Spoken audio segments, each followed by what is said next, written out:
Sunday, March 17, 1940. The Wehrmacht High Command reports. Southwest of Zweibrücken, an enemy scouting party in platoon strength was repelled on March 15th. On March 16th, a raiding party of ours blew up a French observation post on the Saar front without any losses of their own. The Luftwaffe reconnoitered over the North Sea and eastern France.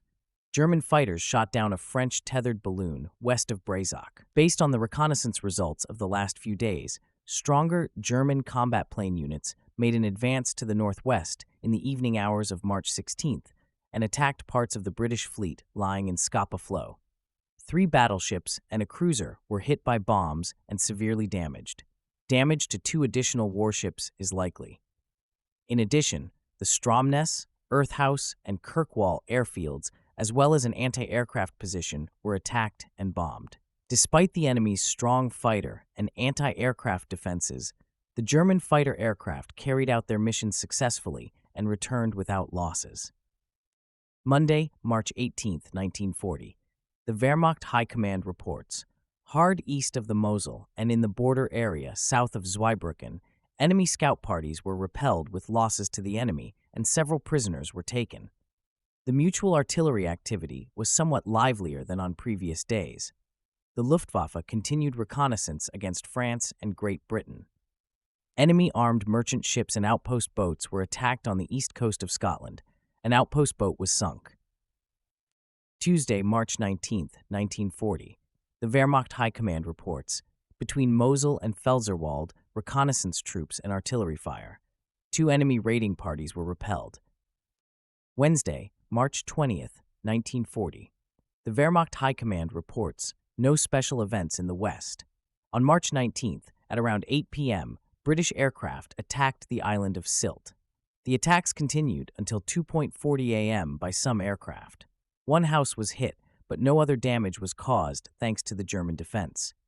Most of the bombs fell into the water. A British fighter plane was shot down by German anti-air.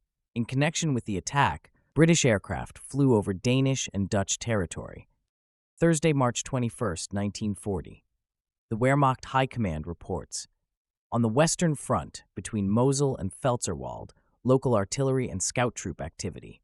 On March 20th, towards the evening, German combat aircraft successfully attacked a British convoy near Scapa Flow, which was heavily secured by cruisers, destroyers, and aircraft, and an armed merchant ship in the English Channel.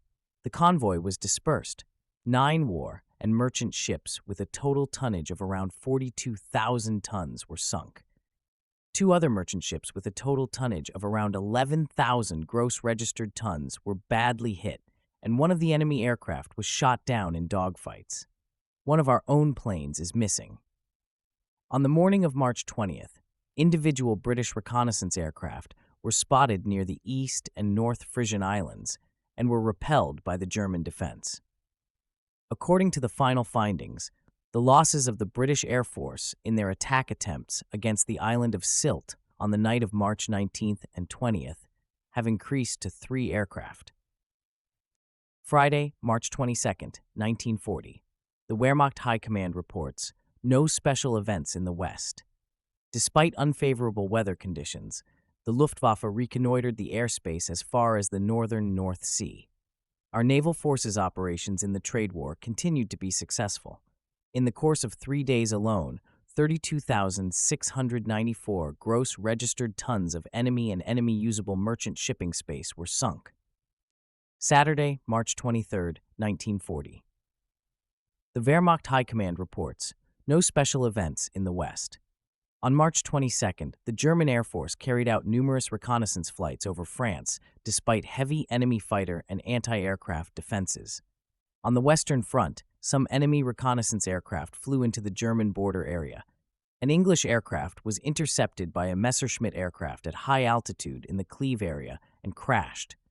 On March 22nd and the night of March 22nd to 23rd, the violation of neutral territory by enemy aircraft was detected several times, namely the violation of Dutch territory at 12:22 p.m., 10:31 p.m., and 11:14 p.m., Belgian territory at 0:47 a.m., and Luxembourg territory at 1:11 a.m.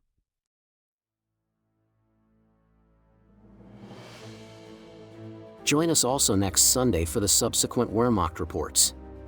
In the meantime, you can discover many more military history audiobooks on Major Antonio's YouTube channel. Thank you for listening, and so long.